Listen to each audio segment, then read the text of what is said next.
मेरी गाड़ी PV road के टर्न पे बंद पड़ गई। अब अपना टोइंग ट्रक भेज देंगे? ओके ओके, जल्दी आइए प्लीज। हाँ,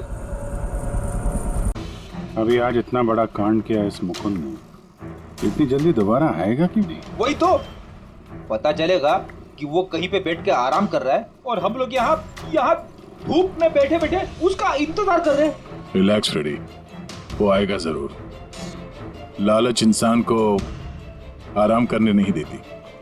अब देखना यह है कि पूर्वी की गाड़ी को टो करने के लिए आता कौन है, जूम टोइंग सर्विस या मुकुंद? ये तो जूम वाला ही आ गया।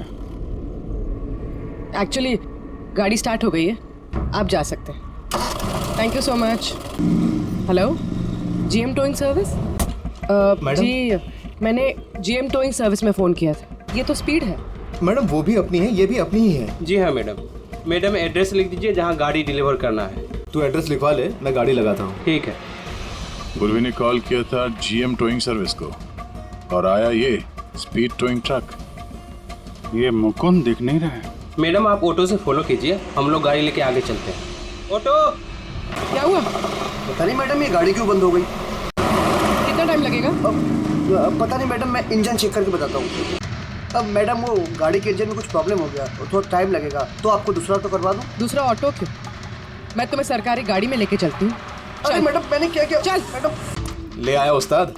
अरे वाह मास्टर, गाड़ी तो बहुत बढ़िया है। गाड़ी लाने में कोई दिक्कत तो नहीं हुई? अरे अपन के होते हुए दिक्कत क्या हो सकती है उस्ताद? हाँ।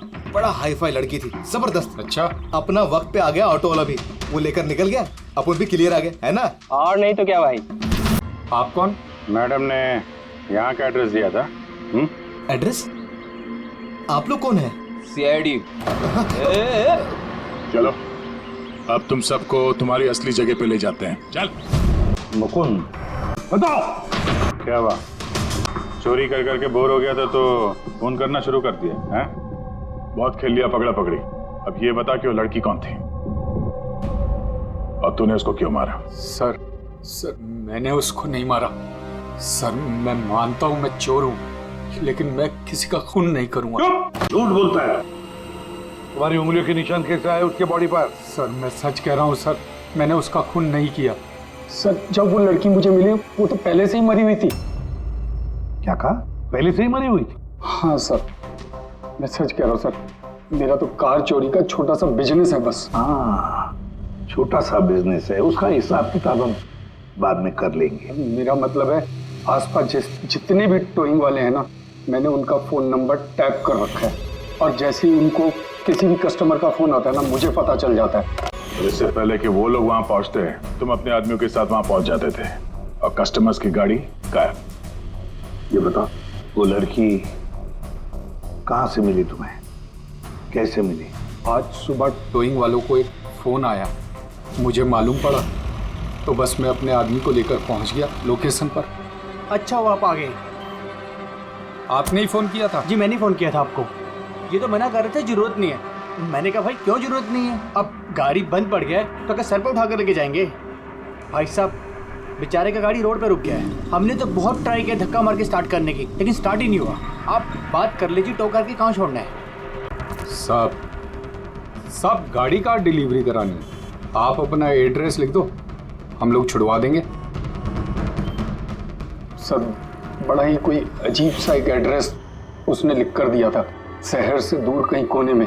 मैंने पूछा नहीं क्योंकि मुझे लगा मुझे वैसे भी कौन सी वहां गाड़ी लेकर जानी है। रिक्शा साहब, हम लोग आपकी गाड़ी लेकर आगे चलते हैं, आप ऑटो में बैठ के पीछे से आओ। रिक्शा वाला हमारा ही आदमी था, उसको मालूम था क्या करना है। कस्टमर को रिक्शा में लेके बैठने था और किसी सुनसान जगह पर जाकर पहुंचा देना है और रिक्शा रोक देना है। अगर कुछ पूछे तो बोलने का है कि रिक्शा में कोई प्रॉब्लम है, और जब तक हम गाड़ी लेकर दूर ना पहुंच जाएं तब तक रिक्शा स्टार्ट नहीं करना, ताकि कस्टमर हमें पकड़ ना पाए। और फिर जैसे ही हम गैरेज पहुंचे। क्या बात है उस्ताद, क्या जबरदस्त माल लेकर आए हो। गाड़ी तो मास्टर मक्खन है, गाड़ी के अंजर पंजर करो अलग, किसी को पता नहीं चलना चाहिए भाई। उस्ताद जी कौन है? अबे क्या हुआ पप्पू? ये तो मरी हुई लड़की है, डेड बॉडी है उस्ताद। तेरी ये लड़की इस गाड़ी में कहाँ से आ गई? वाह रे वाह, उस आदमी का हुलिया जानते हो, गाड़ी वाले का? सर उसका स्केच बनाओ हमारे लिए। सर ये है वो आदमी जिसका स्केच मुकुंद ने बनवाया था, लेकिन ये ठीक नहीं लग रहा सर। ऐसा लगता है कि ये अपने हुलिया के पीछे कुछ और ही है। इसकी दाढ़ी नकली लग रही है सर। मुकुंद, टोइंग कंपनी से मिला मुकुंद और ये उसका पार्टनर पप्पू, और मुकुंद से मिला ये दाढ़ी वाला जो गाड़ी चला रहा था। और ये बेचारी लड़की कौन है? ये कौन है? मैं बताता हूँ बॉस, ये लड़की कौन? इसका नाम है एना पाओलो, और इस लड़की के बारे में बहुत ही खास जानकारी मिली है। हाँ। ये बॉस, ये इस लड़की के पैरों का एक्सरे, और इसकी उंगलियों को जरा गौर से देखो। नो ऑफेंस सर, ये थोड़ी टेढ़ी मेढ़ी नहीं है?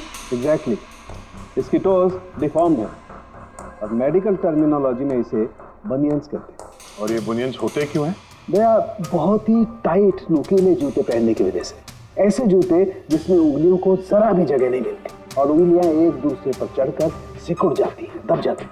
पैरों का अंगूठा बाकी उंगलियों को दबा देता है, जिसकी वजह से अंगूठे का जॉइंट यानी मेटाटार्सोफेरेनियल जॉइंट इस तरह से टेढ़ा हो जाता है। ऐसी क्या मजबूरी है सर कि ये शूज पहनना कंपलसरी है? प्रोफेशनल मजबूरी, अपने काम की मजबूरी की वजह से। जैसे कि बैले डांसर्स को ऐसे ही जूते पहनने पड़ते हैं, उन्हें अपनी टोज पर ही डांस करना होता है। बैले डांसर, अंगूठे पे हद से ज्यादा प्रेशर पड़ने की वजह से ऐसा होता है। Exactly that. और एक बैले डांसर को कम से कम 5-6 घंटे तो ऐसे जूते पहनने ही पड़ते हैं, इसीलिए बैले डांसर्स में ये बनियन काफी कॉमन होता है। शायद ये एना भी बैले डांसर थी।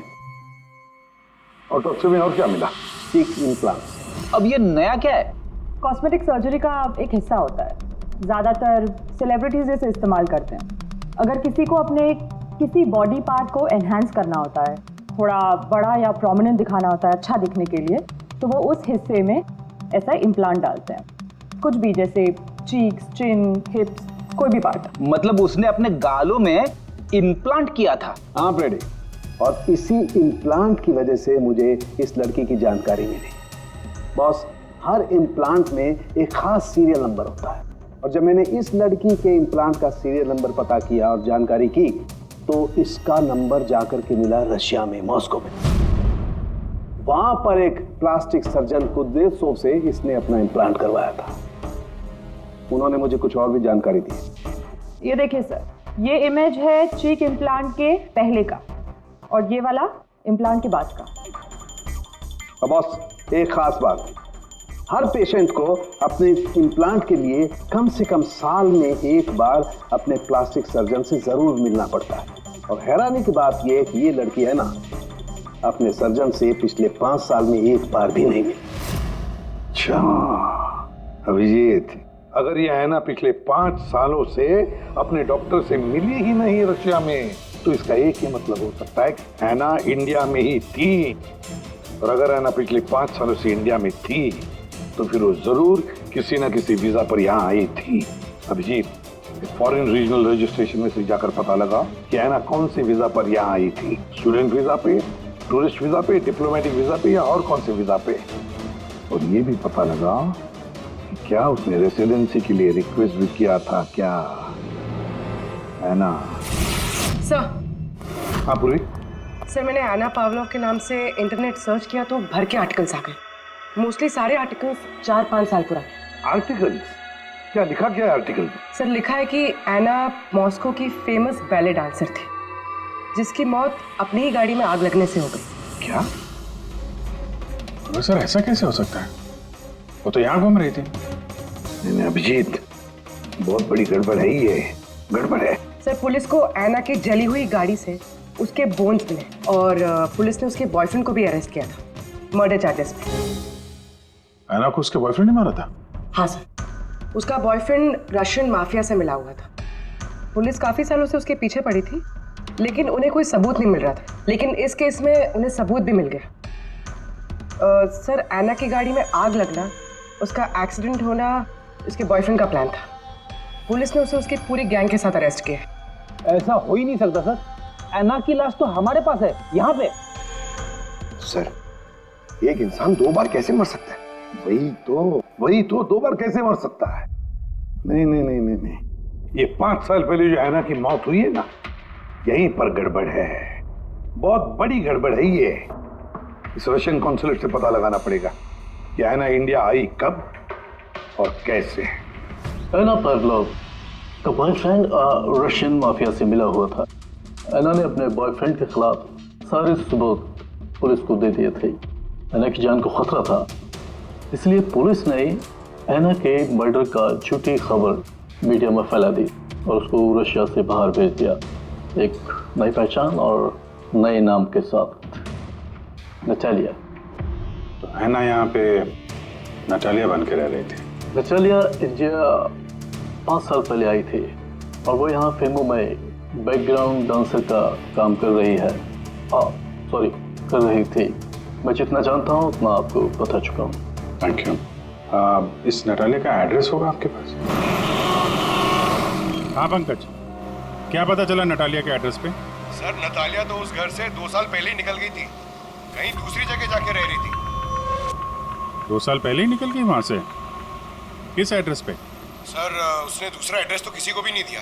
अरे यार, अब वो जहाँ पे काम करती थी उसके बारे में कुछ पता चला? सर, हर फॉरेन आर्टिस्ट का एक एजेंट होता है।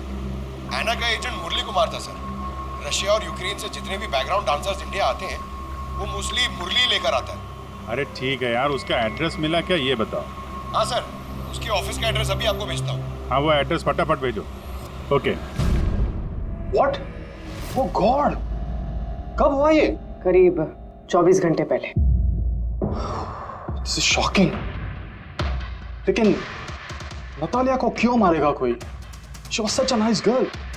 मेरे साथ 5 साल से काम कर रही है वो। She is one of my best dancers. आपसे उसने कभी कोई बात की थी अपनी किसी परेशानी के बारे में?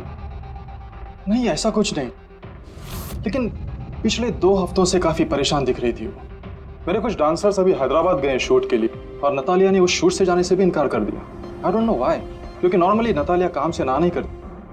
इतने सालों से नतालिया यहाँ पे थी तो किसी से तो अपनी प्रॉब्लम शेयर करती होगी, कोई करीबी, कोई दोस्त। उसकी रूममेट सोफिया, काफी अच्छे दोस्त हैं वो, शायद उसे कुछ पता होगा।